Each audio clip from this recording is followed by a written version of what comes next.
Lesson 13.9, triangle congruence flowchart proofs. So again, they're still flowcharts, basically proofs, just like we did on the last one. I almost combined this with 13.8, but the difference is the triangles are now sometimes put together, making different shapes.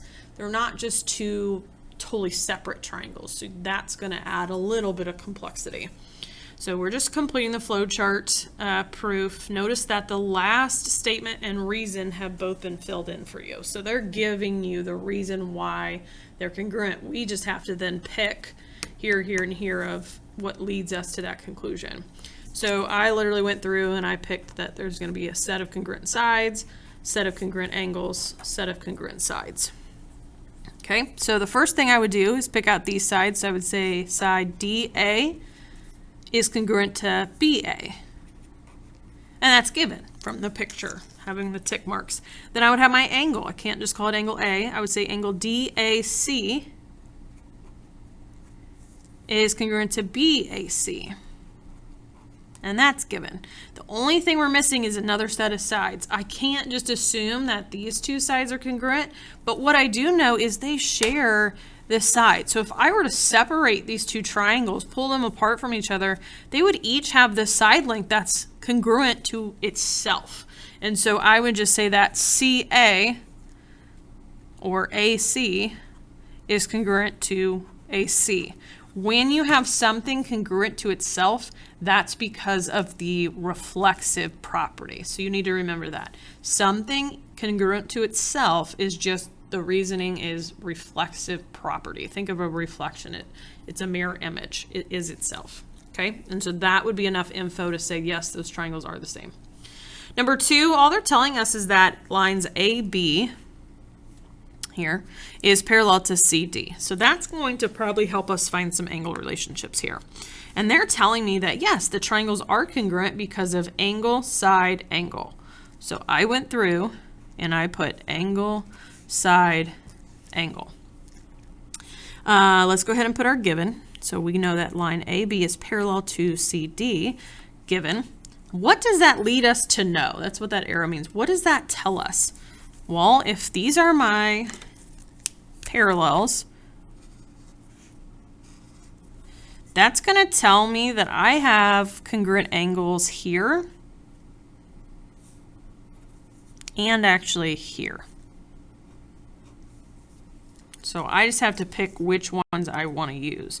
Looking ahead, I also see some congruent angles. I mean, yeah, well, congruent, vertical is what I meant to say, sorry. Vertical angles actually here. And so I'm wanting angle, side, angle. So I better use angle, side, angle here and not use these. Okay, so I would say angle A is congruent to angle C. And the reasoning is parallel lines cut by a transversal form congruent alternate interior angles. My side is given to me, that's AE and CE. And then my last angle would be here at BEA and DEC. And that's because vertical angles are congruent. And then that would lead me to that conclusion. So again, I could not have used these two angles, both of them, because then I have no side between them. If this was angle, angle, side, then yeah, that would have worked. All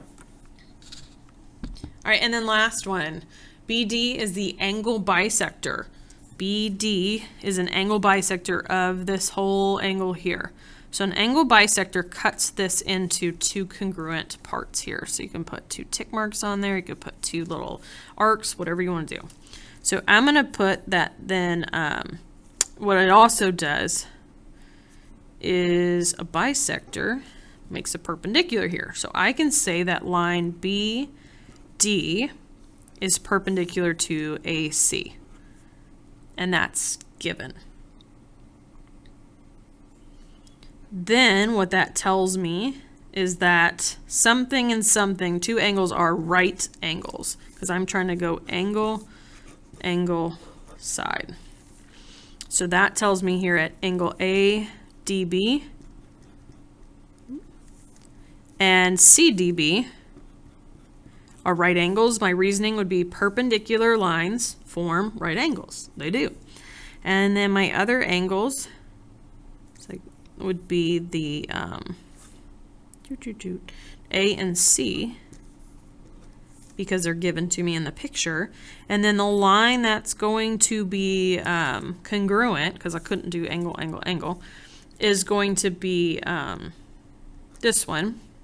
Because again, if I were to separate these triangles, they would both have this side the exact same, right? So BD is congruent to BD, and again, that's because of what's called the reflexive property. And then that's it. Those three pieces of info would be enough to tell us, yes, they're congruent by angle, angle, side.